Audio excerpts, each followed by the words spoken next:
Melaksanakan prosedur audit keamanan informasi (AKI) terhadap kendali personel. Outline, pembukaan, 8 kontrol dalam kendali personel, studi kasus kendali personel.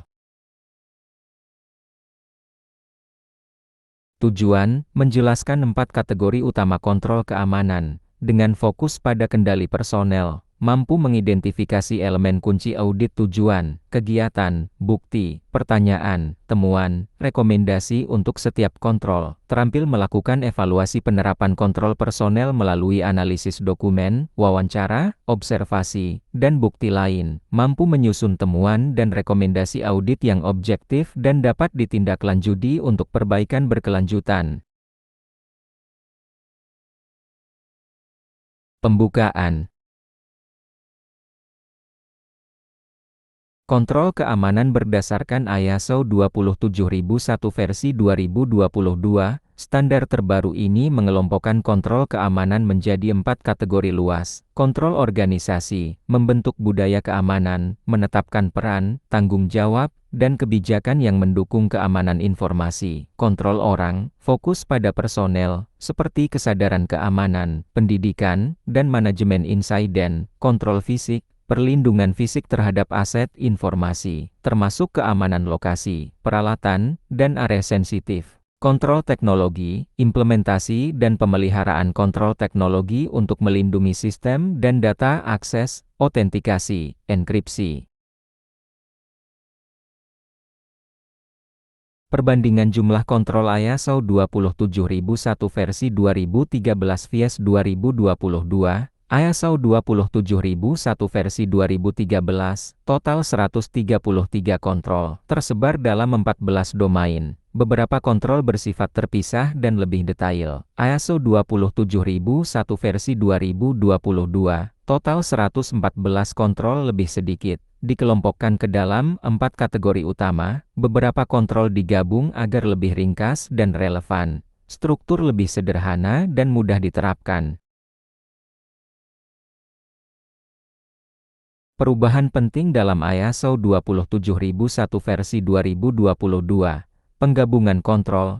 Kontrol yang mirip atau tumpang tindih digabungkan efisiensi implementasi. Kontrol baru 11 kontrol baru. Contoh, Threat Intelligence, Information Security for Cloud Services, ICT Readiness for Business Continuity, Physical Security Monitoring, Data Masking dan Data Leakage Prevention, Configuration Management, Secure Coding. Pendekatan lebih modern, disesuaikan dengan tantangan keamanan informasi terbaru cloud, remote work, cyber threat intelligence.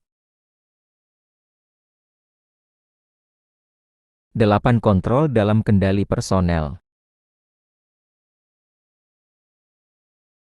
Kontrol 1, pemeriksaan latar belakang, tujuan audit, memastikan calon karyawan dan kontraktor diperiksa sesuai hukum, etika, dan proporsi risiko pekerjaan. Kegiatan audit, telaah prosedur rekrutmen, cek catatan background check, wawancara HR, bukti audit, dokumen hasil pemeriksaan, kebijakan rekrutmen, kontrak kerja. Pertanyaan audit, apakah background check dilakukan untuk posisi kritis? Apakah hasilnya dicatat?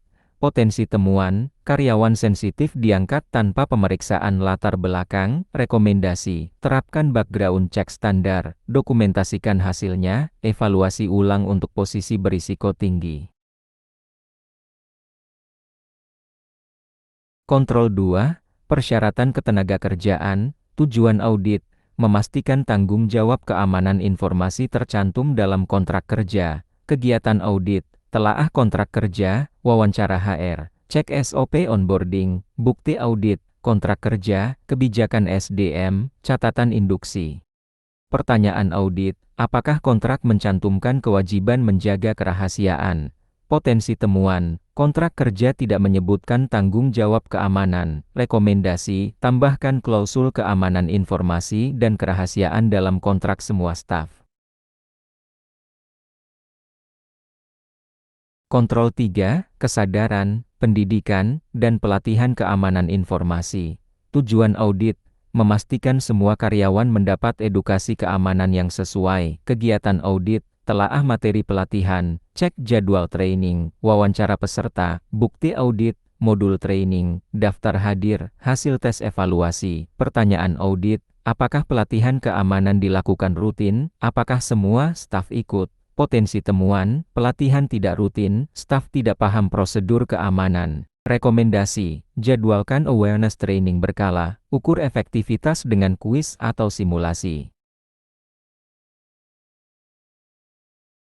Kontrol 4, disiplin dan penegakan. Tujuan audit, memastikan pelanggaran keamanan ditangani dengan prosedur disiplin adil. Kegiatan audit, telaah kebijakan disiplin, review catatan pelanggaran, wawancara HR, bukti audit, kebijakan SDM, laporan insiden staf, notilen sidang disiplin, pertanyaan audit, apakah ada prosedur disiplin untuk pelanggaran keamanan, potensi temuan, pelanggaran keamanan tidak ada sanksi, rekomendasi, buat prosedur disiplin jelas, lakukan konsistensi penegakan.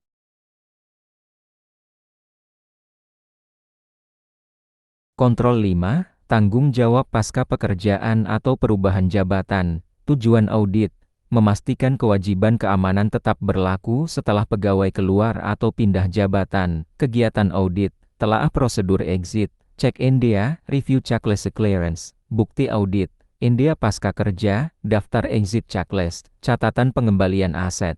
Pertanyaan audit, apakah hak akses dicabut segera? Apakah karyawan tetap terikat perahasiaan? Potensi temuan, tidak ada NDA, akses eks karyawan tetap aktif. Rekomendasi, terapkan exit procedure formal, nonaktifkan hak akses segera, wajibkan NDA pasca kerja. Kontrol 6, perjanjian kerahasiaan. Tujuan audit, melindungi informasi rahasia melalui perjanjian formal dengan staf, kontraktor, mitra. Kegiatan audit, telaah contoh NDA, verifikasi cakupan, cek konsistensi penerapan, bukti audit, NDA aktif, klausul kontrak vendor, daftar mitra terkait. Pertanyaan audit, apakah NDA diterapkan pada semua pihak dengan akses data sensitif? Potensi temuan, kontraktor tidak menandatangani NDA. Rekomendasi, wajibkan NDA standar, perbarui NDA bila lingkup pekerjaan berubah. Kontrol 7, bekerja jarak jauh. Tujuan audit, pastikan keamanan tetap terjaga saat staf bekerja di luar kantor. Kegiatan audit, telaah kebijakan remote, cek enkripsi perangkat, wawancara pengguna, bukti audit, kebijakan WFH, konfigurasi VPN, laporan insiden remote. Pertanyaan audit, apakah perangkat remote wajib dienkripsi? Apakah akses melalui VPN? Potensi temuan, laptop hilang tanpa enkripsi, staf akses sistem dari Wi-Fi publik. Rekomendasi, terapkan disk encryption, gunakan VPN aman dengan MFA, buat SOP remote working. Kontrol 8, pelaporan insiden keamanan informasi. Tujuan audit, memastikan staf tahu cara melaporkan insiden dengan cepat.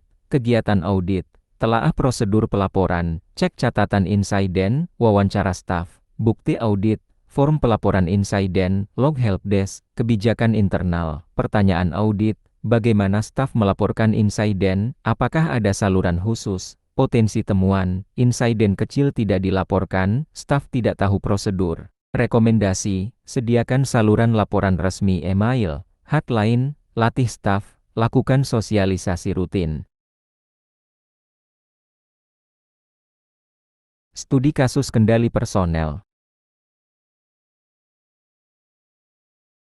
Studi kasus 1 screening tidak dilakukan. Kasus, seorang karyawan diterima di posisi IT administrator tanpa pemeriksaan latar belakang, belakangan diketahui pernah terlibat dalam kasus fraud di perusahaan sebelumnya. Kelemahan, tidak ada background check untuk posisi sensitif. Dampak, risiko penyalahgunaan akses sistem. Perbaikan, wajibkan screening untuk semua posisi kritis. Gunakan vendor resmi untuk background check.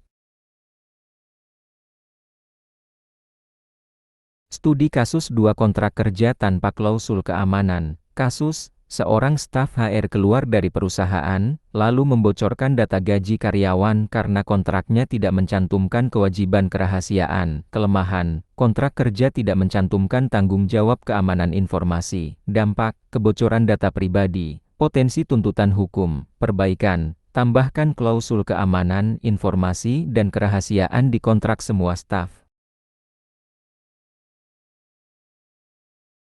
Studi kasus 3 insiden WFH tanpa enkripsi. Kasus, laptop staf yang digunakan untuk WFH hilang di transportasi umum. Laptop tidak terenkripsi dan tidak dilindungi VPN. Data pelanggan terekspos. Kelemahan, kebijakan remote working tidak ditegakkan. Dampak, kebocoran data pelanggan, risiko reputasi. Perbaikan, terapkan full disk encryption. Akses melalui VPN dengan MFA, pelatihan keamanan WFH.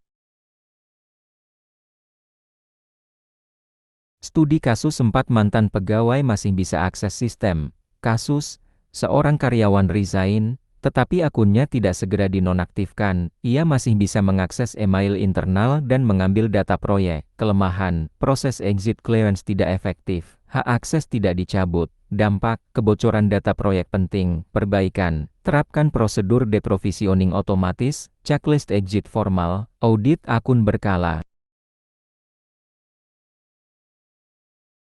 Studi kasus 5 insiden tidak dilaporkan. Kasus, seorang staf melihat email phishing, tapi tidak melaporkannya karena tidak tahu prosedur pelaporan insiden. Serangan phishing menyebar ke 20 karyawan lain. Kelemahan, tidak ada awareness dan saluran pelaporan insiden. Dampak, serangan phishing meluas. Potensi kerugian besar. Perbaikan, sediakan saluran resmi laporan insiden, hotline atau mail. Lakukan awareness training. Simulasikan insiden.